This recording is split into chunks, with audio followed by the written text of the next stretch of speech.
Now, The Love Witch. Looking forward to this for quite a while. Trailer dropped after it premiered at some festivals and looked interesting. Yeah. I think we were all just struck by the look of it straight off, weren't we? Yeah, I showed my mum the trailer, and obviously it looks very authentic, and it's hard to believe that it wasn't, made in that sort of time period. It actually was made in like 2015, 2016. It's crazy. But it's a film by Anna Biller, who's done everything. Yes. For this film, she's written it, is costume designed. She's genuine definition of auteur. Oh yeah. Literally, if you want a film that's auteured, this sets, music, costumes, makeup, and I think script, producing, madness, mental. But I think we were all sort of entrapped by that Technicolor look straight away. Yes. I mean, the fact when watch the trailer and Joe was like, that's filmed in nowadays. It's like you could not believe that. But no. I could not believe that at all because, well, it's just impossible because it looks beautiful. And in the story, we've got Samantha Robinson as a witch called Elaine. She's just been through. She left her ex-husband, and her ex-husband died. Foul play. Yeah, you can probably guess. Mm-hmm. And she moves to this new place to start a new life. And essentially, she finds someone that she falls in love with straight away.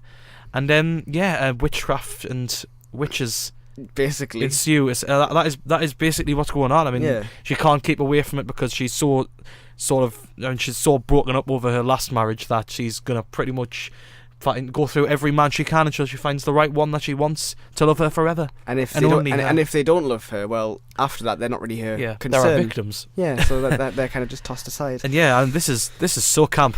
This film, it is ludicrously camp, but it's brilliant because of that. See, I always feel conscious that we're just copying Kermit, but he thinks it's camp as well, and he brought up some quotes that Annabella said that she doesn't think it's camp. Oh.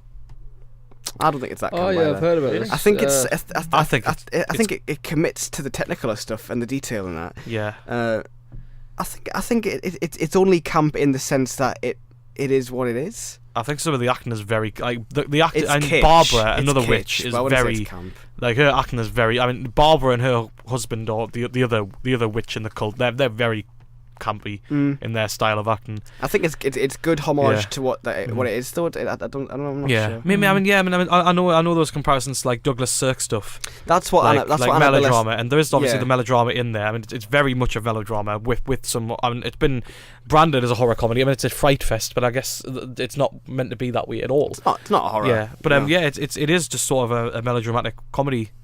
Really? It's a sex comedy, but it's like in Technicolor, and it's actually like good. It's actually good. Like it's actually really good. Yeah. It's a gorgeous film. I mean, it looks stunning, and it's just that Technicolor. Oh my god, the colours just melt my mind. My concern going into it was that it would be in the same sense as Greasy Strangler, that it would be all about No, it's not. It would be all about concept and there'd be no actual, substance at all. Greasy Strangler was an attempt to make something substantial.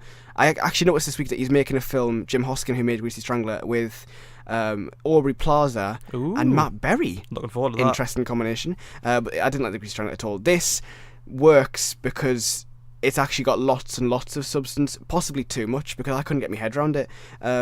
There's lots of different readings that you can take from it.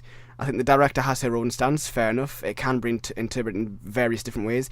It's satirical in the sense that it satirises women who, I suppose the sort of Bechdel test that we kind of say about it, it satirises women who believe that their only position in life is to be a servant to a man, or to connect themselves to a man, and it's all very tongue-in-cheek in the way that, especially Samantha Robinson, the way she delivers her lines, the way it's a fantastic performance. I want to try and replicate, she just delivers all her lines, everything with the massive expressive. But everything that she does is just so it's over the top, but in a way that it works for the story because she is. She is the woman scorned in the story. I mean, you see her. I mean, she's so aloof and non-caring for a lot of it, but when she gets into the sort of the subtle, the sort of the sexy kind of style that she's going for, it's a fantastic performance. And the lighting in this film, the way she is lit in this film is sort of got that sort of angelic yet extremely dangerous.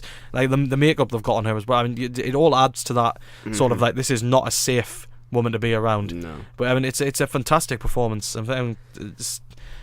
I mean, and also the film is genuinely quite racy. I know. It is. It's you wouldn't expect anybody to sort of at 10 4 o'clock in the morning million times say, more than 50 Shades. Well, this is my thought going through it was that when we had 50 Shades of Grey in 2015, you only had to wait a week for a genuinely racy film to come along, and that was The Duke of Burgundy. And this year we had the same thing. We had 50 Shades Darker, which was like a wet blanket, and then you get this. And it's like, it's the antithesis. Yeah, nice one. Antitheses, but it commits to the technical stuff. There's no sloppy mistakes or anything. There's one shot that really pulled me out, and there's a zoom that looks like it was done in modern day, but it still has a sort of technical look to it. But it just sort of pulled me out a little bit. That's one tiny complaint against a film that really is just so playful and so wonderful, and so, despite clinging on to nostalgic aesthetic, still manages to have ideas of its own and bring something new to the table. But one thing that is interesting is that it's a technical setting, but you don't know when it's set. Yeah, but that's the thing that makes it so because great, there's mobile phones in it. There's the anachronistic there's stuff. modern cars in it. Yeah, it's very strange. The mobile phones all mixed with like the old like settings and styles and stuff. It's a wonderful mix, really, and it's good. Just so fascinating as well. Like all the stuff about the witches and the histories and stuff. It feels like a real sort of adventure.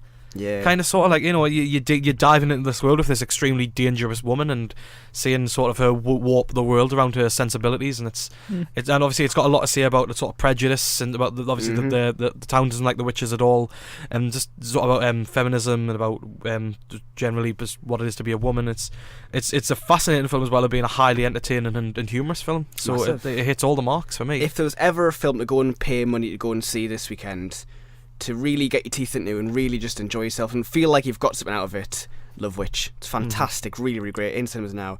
Do go and check it out. One more film that has been in cinemas for a couple of days across this week at the time.